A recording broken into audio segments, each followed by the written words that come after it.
जेठानी जी, आपका बेटा ना बहुत बदतमीज हो गया। आपने उसे सर पे चढ़ा के रखा है। पता है आज उसने मेरा इतना महंगा कप जमीन पर पटक दिया।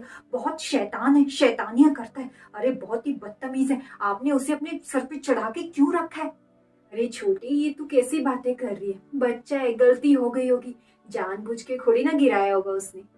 नहीं जेठानी जी, इतना बड़ा हो गए पर आपने ना उसे जरा सी भी तमीज नहीं सिखाई।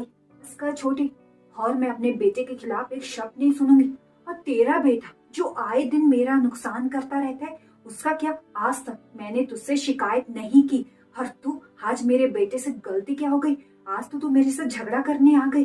तुम हर रोज मियाँ बीवी घूमने चले जाते हो और अपना बेटा मेरे पास छोड़कर चले जाते हो।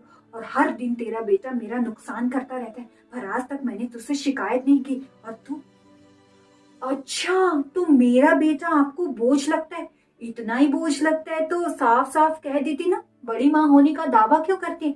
वैसे भी आप बाहर से कुछ और हैं और मन में आपके कुछ और ही चल रहा होता है ना जेठानी जी?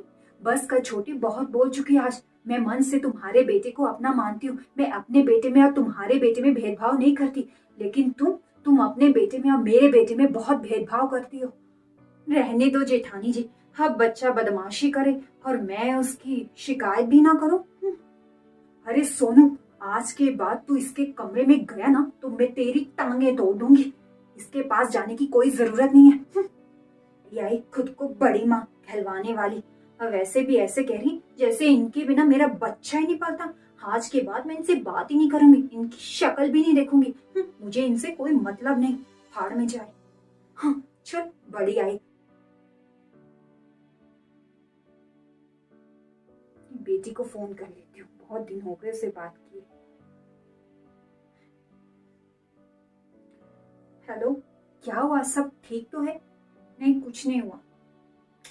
अरे मैं तेरी माँ हूँ, मुझे पता है कब तुझे गुस्सा आता है, कब तू किसी से नाराज होती है और कब तू खुश होती है। बता, अपनी माँ को नहीं बताएगी? क्या हुआ? ससुराल में किसी ने कुछ कहा क्या?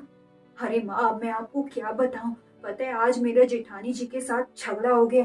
पता है मैं तो बस जेठानी जी को बताने गई थी, पर जेठानी जी झगड़ा करने पर आ गई। और पता नहीं आज जेठानी जी ने मुझे क्या क्या कह दिया। बड़ी माँ होने का दावा करती है, अंदर से कुछ और है और बाहर से कुछ और।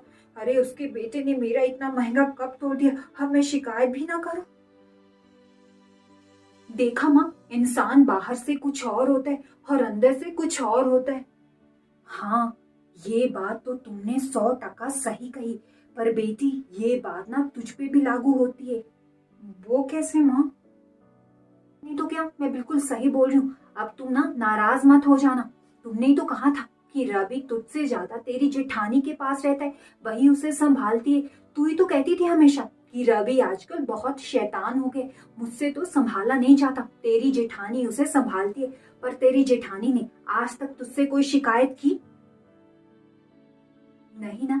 वही तेरी जेठानी के बेटे से एक गलती क्या हो गई, तुझसे बर्दाश्त नहीं हुआ और तूने अपनी जेठानी के साथ झगड़ा कर लिया। बेटी, ताली कभी एक हाथ से नहीं बजती, ताली हमेशा दोनों हाथ से बजती है।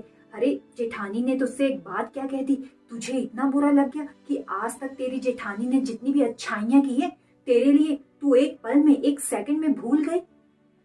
हाँ माँ, आप बिल्कुल सही बोल रहे हैं। मुझे जेठानी जी से माफी मांगनी पड़ेगी। पता नहीं वो मुझे माफ करेंगी कि नहीं। ठीक है, अब जा और अपनी जेठानी से माफी मांग।